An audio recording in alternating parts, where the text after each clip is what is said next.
Hello there, Qckslvrslash here, and today is a good day for warships. New patch, new destroyers in the game, and some other things added in as well. The campaign section, giving us some ongoing missions that you can pick and choose, kind of like the tanks campaigns. And there's even a reward at the end of the road, which is a Tier 6 Japanese destroyer. But today is not about that ship, it is about the new Tier 8 Kagero. The Kagero was moved from Tier 9 down to Tier 8 because the Fubuki is now a Tier 6.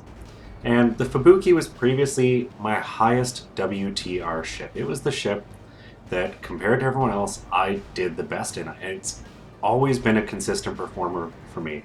I think my average damage was around 80,000 damage per game. And I'm here to see if the Kagero can take the torch and continue on to be a great Tier 8 destroyer for me.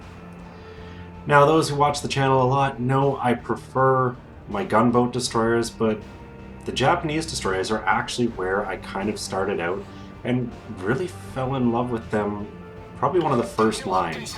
I was like a bat out of hell when the game came out of closed beta to try to race to the Qckslvrslash, and I still haven't actually made it there. I got to the Fubuki, I enjoyed driving it, but I started to realize there were so many other lines in the game I would enjoy. And maybe the small point in that is don't convince yourself that you only like playing one type of ship. I know I've got a couple friends who I've begged and pleaded to try out the British cruisers. They bit the bullet, spent the free XP to get to the Leander because I told them everything before the Leander was junk, and they've absolutely loved it. And I think that's really the thing is, every ship, class, and branch, nation in this game, they play differently and they've all got their positive points. I don't think there's any one line that's better than another, it's just might be better for you. That doesn't mean you should exclude the others. So off the start there, I throw torpedoes through the gap, hoping for them to kind of go through here and maybe hit some of the ships out this way. But from what's been spotted so far, doesn't look like I'm going to have much success. Maybe the Chapayev that's here could turn into that gap and eat some, but I'd say that's unlikely. And the one other thing I'll mention on this map, whether it be the version I'm playing North or Northern Lights, is if you're on standard battle, this whole flank doesn't really do anything. Neither does this one. When there's caps there, yeah, they're worth going and capturing. But in standard battle, you're much better to stay in a tight group, kind of in the core, close enough to defend your cap. And as you can see, teams just kind of duke it out back and forth across the center of the map. We've got one battleship who's going way out wide. He's probably going to run into this destroyer, and I don't think it'll go well for him. And that's kind of why I just tend to work this little area right here. Pretty much my detection range is where I like to live on this map in standard battle. It's worked really well for me. Kind of doesn't matter what class of ship I'm driving either. So, as I've been talking, first torpedoes went their course, and, well, they didn't really get anywhere. Kind of sad, you always kind of want your PEDs to hit something. Obviously that's how you get a lot of damage.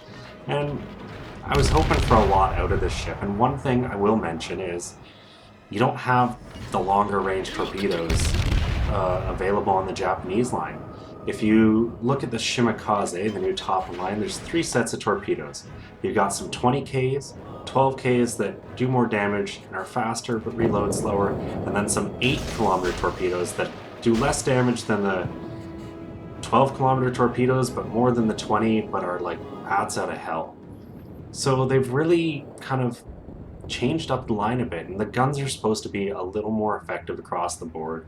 Definitely more so in the gunship branch that leads up to that Akazuki, I believe it is. And well, this line is supposed to be more general purpose than it once was. And I'm all for that. You know, if the guns on this line are actually decent. In the Qckslvrslash, if you put your captain skills into the guns, you could do a lot of damage with them. You just had to make sure you kept yourself at range, because the trajectories flatter, they really performed better at range. You know, it's not like a gearing where you can get right into something's face and do really well. And looks like I'm gonna hit the chaplain, but the torpedo runs out as it hits his hull. Bit of a letdown there for me, and I still haven't really done anything. I've connected 5 shells, all of which over-penetrated for no damage. So I'm still hunting for the first damage on the board, and, well, I see something tasty, and that is this huge group of ships pushing around this point. Anyone who drives destroyers know there is nothing better than a tight group of battleships, because they just can't turn. You know, if a ship's in the middle, he can't turn until the guy on the outside goes, so you tend to get some really good torpedoes into them. And I've got the side, and fortunately I have an ally who just threw torpedoes straight up the middle, kind of forcing them all straight. So they're going to be forced to kind of continue driving that line, which is perfect for me. I put my sets in the water and basically cross my fingers, hoping for the best. Hoping everyone keeps driving straight, doing what they're doing. And you'll notice we're already down pretty heavily. We've lost 3 battleships and a cruiser to their 1 destroyer and a cruiser. So it's not looking very good for us. And that battleship I pointed out earlier, that went way out here, well, he died. As did the one that drove up through this channel. It's just what's going to happen. Fortunately, I'm about to get some good damage in. 1 torpedo, looks like 2, but it ends up slipping under the stern. But they do keep going. You can see them heading towards that North Carolina. And I decide I'm going to make my stand here, or at least for a bit. I pop my smoke and basically go to town with guns. I know I started a flood on that Gneisenau, so if I can get a fire going, it's gonna stick. And I've definitely got a flood going on that North Carolina because my damage is ticking up, and I'm up to 53,000 so far. Which, that's feeling a little more like the Fubuki I knew, and what I was hoping for out of this Kagero and jumping into this match. So you can see the Gneisenau is kind of just letting me be. And he has to. He's got a Tirpitz there. If he were to try to charge me, he's just going to get himself in trouble. And there we go. Get my first fire with these new guns. And you can see their rate of fire isn't great, but it's not bad. About a 6-second reload, nice flat trajectories, decent fire chance and all that, or at least for the size of guns. And ended up getting some solid damage in. I'm up to 68,000, and we've got an Amagi that's being forced to turn over here. That North Carolina is still alive, and I'm just going to start trying to burn this Amagi. Once again, trying to light a fire, get him to waste that damage control before my torpedoes arrive. Fortunately for me, I don't think he's got damage control available right now. I believe one of my friendly torpedoes hit him, because as you're going to see, I get the fire going, and I'm going to get a couple floods going here. Well, 1 flood going here at least, and it's going to appear to stick. You can see the damage counter ticking up in the corner. I'm up to 4 torpedoes, 88,000 damage, 89,000 damage, and it's just building, and the fire's still going, which means he's also flooding, which is great for me. That's like the ideal situation. At least 1 fire, 1 flood. Sadly, the 2 don't cancel each other out like you might think they would. If you had a room on fire and it was filling with water, it'd probably go out. But it's not the case in this game. And mostly because, well, it's the upper decks that are on fire anyways. And you can see the Amagi's hit points slowly draining away. And I'm just going to start shooting. I look at everything around. The Amagi is the only thing that can detect me. I see those torpedoes going towards him, and I want this kill. I got a lot of damage on him. I wasn't going to let those allied torpedoes hit and kind of take a kill away from me. I'm up to 113,000 damage, but things are not looking good.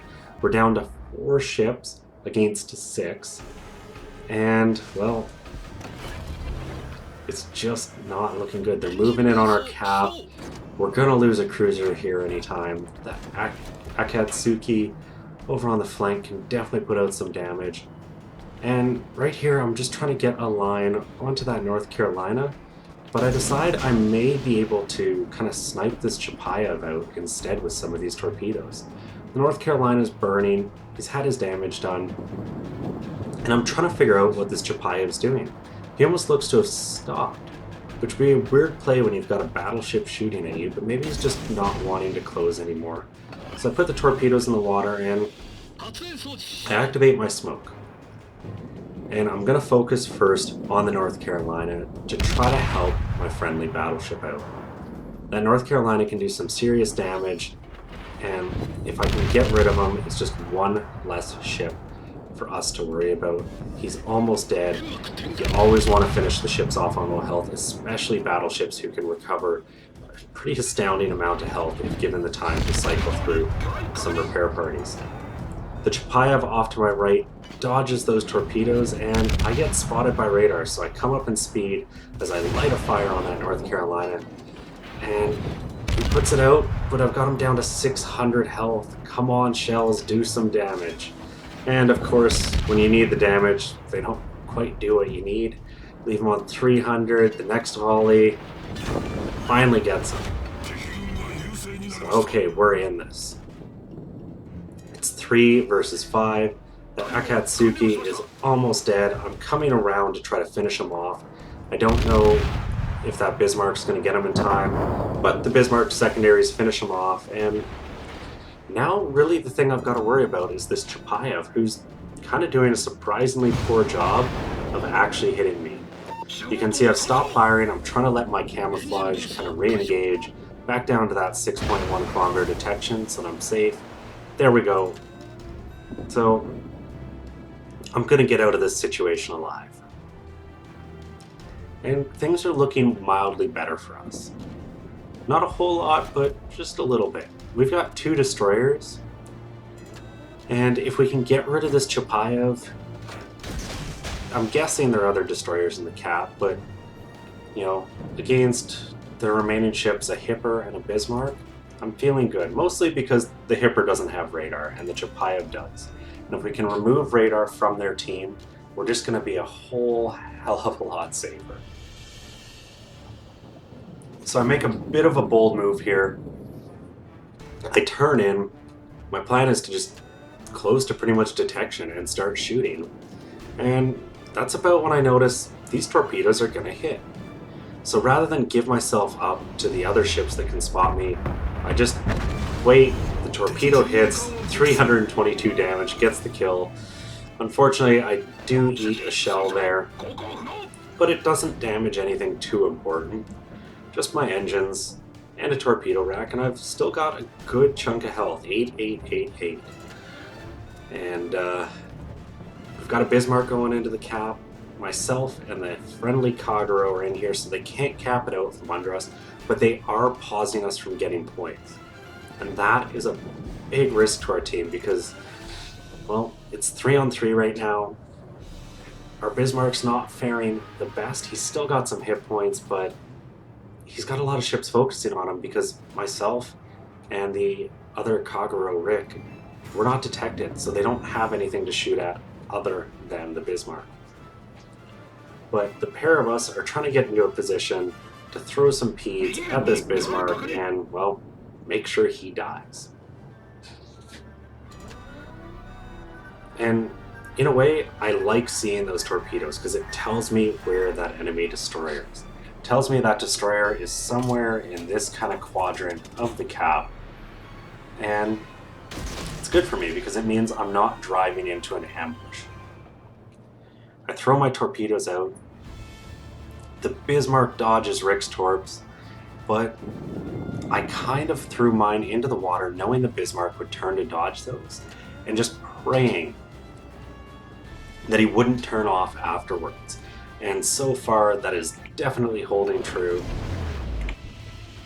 You can see they're looking good. I get spotted by that aircraft there, but it's not going to matter. The Bismarck is dead. Sank her, and pick up my 4th kill. I'm up to 141,000 damage. And now it's just 1 DD and a lonely Hipper. And things are looking good. we're ahead on points. They're no longer in our cap. You know, if the game were to end right now, it would be a win. Fortunately or unfortunately, depending on which team you're on, there's still 4.5 minutes, well, 4 minutes 45 seconds left in this match. And, well, that enemy destroyer gets back into the cap. And you can just see slowly the enemy team's points catching back up to ours. And, well, I've got a good chunk of health. Rick only has 3,000, and our Bismarck is on very low health as well. So I charge in, trying to find this Kagero. You can see he's got Concealment Expert, and I don't. So I've got to get closer, finally spot him, wait for that gun to come around. I'm waiting, hoping he'll turn a little more. He doesn't. I try to lead the shot in case he's doing a leave, and I just miss, go a little high. And, well, by the time I get another shot in the air, he gets finished off by Rick, and now I'd say things are in the bag for us. If I can survive this encounter with the plane that I believe the Bismarck put up. It's keeping me lit, and that Hipper, if he's got some accurate guns, can do some damage to me. I end up turning my guns off because they're just giving me away. My air detection's a little better than the guns will fire at. So as that plane goes away this time, AA guns off, and I'm just gonna weave and run. And the weave throws these shells just far enough off of me that I'm gonna get away safe, or at least I thought I was until I was spotted again. And this plane just will not quit. But the enemy Hipper doesn't seem too interested in contesting the cap, which I find interesting because he knows the Bismarck's on low health, or he should know if he's been paying attention. He knows I'm definitely on low health, Rick's on low health. If he can kill any of us, he'll win. And yet, he just drives off, and that's gonna be the match. So rather than watch us drive around and wait to see if that Hipper grows a pair, let's just jump to the post-battle. Well, there we have it. First game in the new Kagero, the replacement for the Fubuki at Tier 8, and it was a good one. 346,000 credits, 141,000 damage, 7 torpedoes, 4 kills, and I put some gun shells in for good measure. Unfortunately, because some of my stuff was fired from smoke, I didn't top the team despite doing more damage than the Bismarck. He ended up taking the crown at 2,057, but 1803, definitely happy with that. And I killed a lot of important targets. Got rid of that North Carolina, 31,000 damage, the Amagi, Bismarck, and Gneisenau. So really, I seem to pick on battleships, which is exactly what destroyers should be doing. Otherwise, a couple shots at the Chapayev there to finish him off, and the torpedo ended up getting him. As for credits and experience, well, pretty good result there too. 212,000 credits and 16,000 XP for my captain because I've got all the flags and stuff running. I'm trying to get him to concealment because I definitely want to have concealment on this captain just to make him that little bit better. Anyways, I hope you guys enjoyed this game. I know I had fun playing it. If you did, consider giving a thumbs up or subscribing to the channel. Both keep me motivated and help me out. And as always, I'm Qckslvrslash, and I'll have another one for you guys later.